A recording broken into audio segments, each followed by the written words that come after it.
25 minutes to the closing bell, and we set another milestone in the United States on Sunday with, what was it, 4 million inoculations, the vaccine given to 4 million individuals here in this country. Let's bring in Dr. Calvin Sun. He's the Monsoon Diaries founder and CEO, as well as clinical assistant professor and attending physician in emergency medicine at the majority of ERs and hospital systems here in New York City.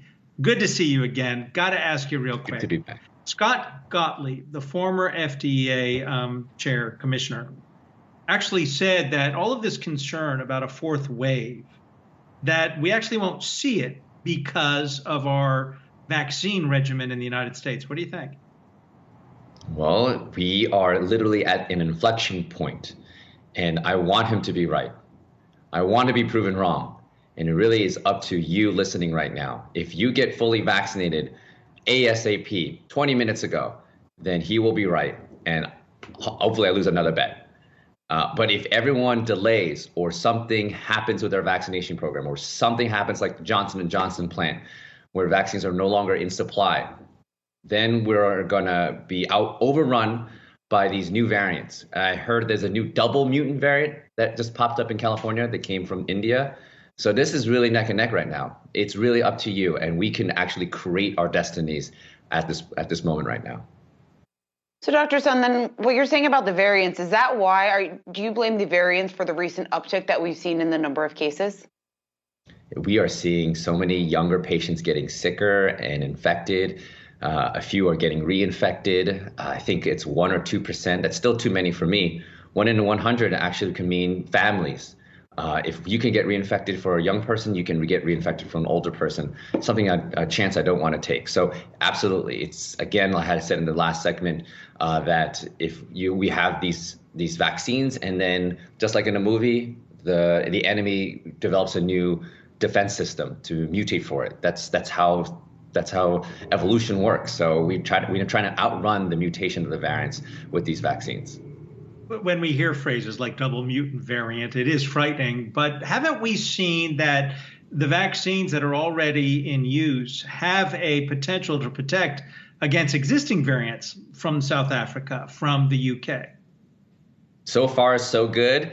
It's literally, I compare it to, what about the antibodies for previous infection? Why would I need a vaccine? And I always say, like, the Iron Man suit made in a cave is like the antibodies you get from an infection. He was under duress. Tony Stark had to make a suit out of metal, and it can only do so much. But then the antibodies made from a vaccine, that was made in Tony Stark's lab. That's something you want to protect against future threats. And it's been doing so well up until more movies come out. And you don't really want to take a chance against a double mutant. I don't want to have that false sense of security when more variants pop up. And it could be that one where we lose our guard, let down our guard, and it overruns us. But we can prevent for that if enough of the people get vaccinated, no matter how virulent this new mutant is. If there's not enough people to infect because we're already fully protected by Tony Stark's newer age Iron Man suit made from a vaccine in his lab, if you will, then the new mutant, no matter how bad it is, can't spread as well. Doctor, there's more and more talk about returning to the office. There are a number of articles written about it over the weekend. When should employers be bringing workers back to the office? Because it sounds like from your perspective, it's still too early. It depends on where you're bringing them back from, remote to in-person. Look at the community. So if a community like New York City is 95% vaccinated or 100% vaccinated, that's a place that you can now bring your workers back into the office slowly but surely. But if it's a place that has not been vaccinated and it's spreading like wildfire, the prevalence of COVID is higher in those regions, maybe not a good place to open up just yet. It's not a one-size-fits-all. So it really depends on your remote locations. Dr. Sun, you and your colleagues and the other medical professionals who are helping us get through this crisis, you are the real Avengers, and Marvel thanks you.